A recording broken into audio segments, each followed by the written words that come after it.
మోహానికి దూరంగా ఉండటం శ్రేయస్సు. జై శ్రీరామ్. శ్రీరామ కథ 70వ భాగం.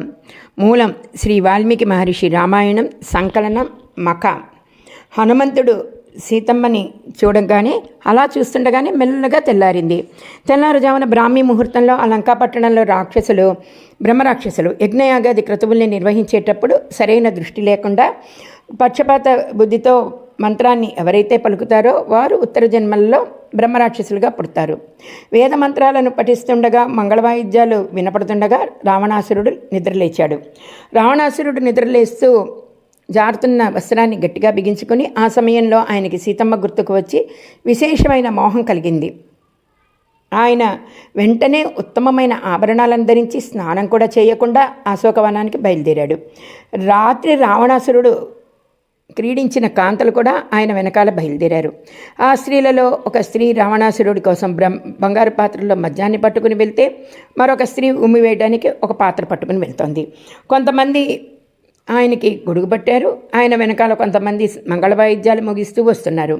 అలాగే కొంతమంది రాక్షసులు కత్తులు పట్టుకుని వచ్చారు. ఇంతమంది పరివారంతో కలిసి దీనురాలైన ఒక స్త్రీ పట్ల తన కామాన్ని అభివ్యక్తం చేయడానికి తెల్లవారుజామున రావణాసురుడు బయలుదేరాడు. అప్పటి వరకు సింసుపా వృక్షం కింద కూర్చుని రాముడిని తలుచుకుంటూ ఉన్న సీతమ్మ రావణాసురుడు రావడాన్ని గమనించి ఇటువంటి దుర్మార్గుడికి ఏ అవయవాలు కనపడతాయో, ఏ ప్రమాదం వస్తుందో అని తనల్ని తాను కప్పుకొని సీతమ్మ కూర్చుంది. అలా ఉన్న సీతమ్మ తగ్గిపోయిన పూజలా, అపవాదాన్ని భరిస్తున్న దానిలా, శ్రద్ధ నశించిపోయిన దానిలా, యజ్ఞవేదిలో చల్లారిపోతున్న దానిలా ఉంది. అలా ఉన్న సీతమ్మ దగ్గరికి తెల్లటి పాలనురుగు లాంటి వస్త్రం ధరించి రావణాసురుడు వచ్చాడు. అప్పుడు ఆయన తేజస్సుని చూడలేక హనుమంతుడు కొంచెం వెనక కొమ్మల్లోకి వెళ్ళి ఆకులని అడ్డుపెట్టుకుని రావణాసురుడిని చూశాడు. రావణాసురుడు సీతమ్మతోటి, సీత, నీకు అందమైన అవయవాలు ఉన్నాయి. నువ్వెందుకు ఇక్కడ ఉన్నారు? నువ్వెందుకు భయపడుతున్నావు? ఇక్కడెవరున్నారు? ఇక్కడున్న వాళ్ళందరూ రాక్షసులు. నేను రాక్షసుణ్ణే. ఈ 100 యోజనాల సముద్రాన్ని దాటి ఎవ్వరూ రాలేరు. నేను అన్ని లోకాలని ఓడించాను. నా వైపు కన్నెత్తి చూసేవాడు ఎవ్వడూ లేడు. ఇక్కడ తప్పు చేయడానికి భయపడతావు ఎందుకు? ఎవరన్నా ఉత్తమమైన స్త్రీలు కనబడితే వాళ్ళని తీసుకొచ్చి మాదిగా అనుభవించటం రాక్షసుల ధర్మం. నేను రాక్షసుణ్ణి. నేను నా ధర్మాన్ని పాటించాను. ఏదో నేను తప్పు చేసినట్టు చూస్తావేంటి? మనిషికి శరీరంలో యవ్వనం అనేది కొంతకాలం మాత్రమే ఉంటుంది. నువ్వు యవ్వనంలో ఉన్నావు కాబట్టి నేను నిన్ను కామించాను. నువ్వు ఇలాగే చెట్టు కింద కూర్చుని ఉపవాసం చేస్తే నీ యవ్వనం వెళ్ళిపోతుంది. అప్పుడు నేను నిన్ను కన్నెత్తి కూడా చూడను. యవ్వనంలో ఉన్నప్పుడే భోగం అనుభవించాలి. నేను నిన్ను పొందాలి అని అనుకుని ఉంటే అది నాకు క్షణంలో పని. కానీ నేను నిన్ను బలవంతంగా పొందను. నీ అంతటా నువ్వు నా పాన్పు మీదకి రావాలి. ఎందుకు ఇలా ఒంటి జడ వేసుకుని మలినమైన బట్ట కట్టుకొని భూమి మీద పడుకుని ఉపవాసాలు చేస్తూ ఉంటావు? నా అంతఃపురంలో ఎన్ని రకాల వంటలు ఉన్నాయో, ఆభరణాలు ఉన్నాయో, వస్త్రములు ఉన్నాయో చూడు. 7,000 మంది ఉత్తమ కాంతలు నీకు దాసీజనంగా వస్తారు. ఆ రాముడు దీనుడు, అడవుల బట్టి తిరుగుతున్నాడు. అసలు ఉన్నాడో లేదో కూడా తెలియదు మనకి. దేవతలు కూడా నన్ను ఏమీ చేయలేరు. అలాంటిది ఒక నరుడు ఈ 100 యోజనాల సముద్రాన్ని దాటి వస్తాడని నువ్వు ఎలా అనుకుంటున్నావు? నువ్వు హాయిగా తాగు, తిరుగు, కావలసినది అనుభవించు, ఆభరణాలు పెట్టుకో, నాతో రమించు. నాకున్న ఐశ్వర్యం అంతా నీ ఐశ్వర్యమే. నీ బంధువుల్ని పిలిచి ఈ ఐశ్వర్యాన్ని వాళ్ళకి ఇవ్వు అన్నాడు. రావణుడి మాటలను విన్న సీతమ్మ శుద్ధమైన నవ్వు నవ్వి ఒక గడ్డి పరకని తనకి రావణుడికి మధ్యలో పెట్టి గడ్డి పరకను రావణాసురుడిగా భావించి గడ్డి వంక చూస్తూ, రావణాసురా, నీ మనసు నీ వారి యందు పెట్టుకో. నీకు అనేక మంది భార్యలు ఉన్నారు. వాళ్లతో సుఖంగా ఉండు. పరాయి వాళ్ళ భార్యల గురించి ఆశపడకు. ఒంట్లో ఓపిక ఉంటే ఎలాగన్నా బతకచ్చు. కానీ చనిపోవడం నీ చేతుల్లో లేదు. నువ్వు సుఖంగా బతకాలన్నా చనిపోవాలన్నా నీకు రామానుగ్రహం కావాలి. ఒంట్లో ఓపిక ఉందని పాపం చేస్తున్నావు. కానీ ఆ పాపాన్ని అనుభవించవలసి వస్తే బాధపడతావు. నన్ను తీసుకెళ్ళి రాముడికి అప్పగించి సంతోషంగా జీవించు. శరణు అన్నవాడిని రాముడు ఏమీ చెయ్యడు.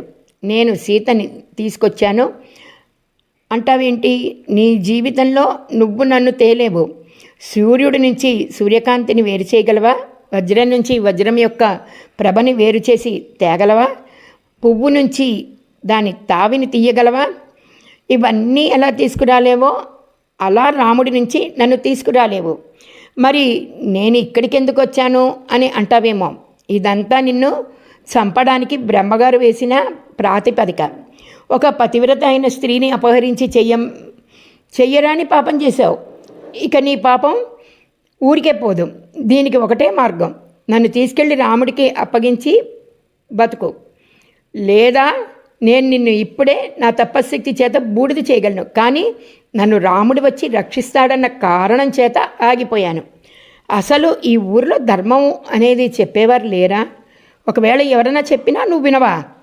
ఒకవేళ విన్నా దానిని పాటించవా అని ప్రశ్నించింది. ఆ మాటలు విన్న రావణుడికి ఆగ్రహం వచ్చింది. ఏ స్త్రీ యందు విశేషమైన కామం ఉంటుందో ఆ స్త్రీ యందు ఉపేక్షించే స్వభావం కూడా ఉంటుంది. నన్ను చూసి ఇంతమంది స్త్రీలు కామించి వెంటపడ్డారు. నీకు ఐశ్వర్యం ఇస్తాను, సింహాసనం మీద కూర్చోబెడతాను, నా పాను చేరు అంటే అంత అమర్యాదగా మాట్లాడుతున్నావు. నీకు నా గొప్పతనం ఏమిటో కూడా తెలియటం లేదు అని చెప్పి అక్కడున్న రాక్షస స్త్రీలను పిలిచి, ఈమె యందు సామమునకు దానమునకు భేదమునకు ప్రయోగించండి. నేను మీకు చెప్పాను, కానీ ఈమె లొంగలేదు. 10 నెలల సమయం అయిపోయింది, ఇంకా 2 నెలల సమయం మాత్రమే ఉంది.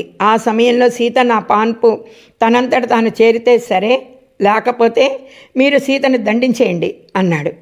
ఇంట్లో తనని ప్రేమించి అనుగమించే భార్య ఉన్నా కూడా ఆ భార్య యందు మనసు ఉండకుండా పరస్త్రీ యందు మనసు ఉంచుకొని పరస్త్రీతో సంగమించిన పురుషుడికి ఆ దోషం పోవాలంటే 6 నెలల పాటు తిరిగిన వీధి తిరగకుండా మిట్ట మధ్యాహ్నం వేళ చీకటి పడ్డాక పాత్ర పట్టుకుని ఇళ్ల ముందుకు వెళ్ళి నా యందు మనసున్న ఆరోగ్యవంతురాలైన భార్య ఇంట్లో ఉండగా వేరొక స్త్రీతో నేను సంగమించిన మహాపాతకుణ్ణి, నేను ఆ పాప విముక్తుణ్ణి అవ్వాలి, అందుకని మీ చేతితో ఇంత అన్నం తీసుకొచ్చి పడేయండమ్మా అని ముష్టి ఎత్తుకుని అన్నం తింటే వాడి పాపం పోతుంది. ఇది పురుషులకి వర్తిస్తుంది, స్త్రీలకు కూడా వర్తిస్తుంది.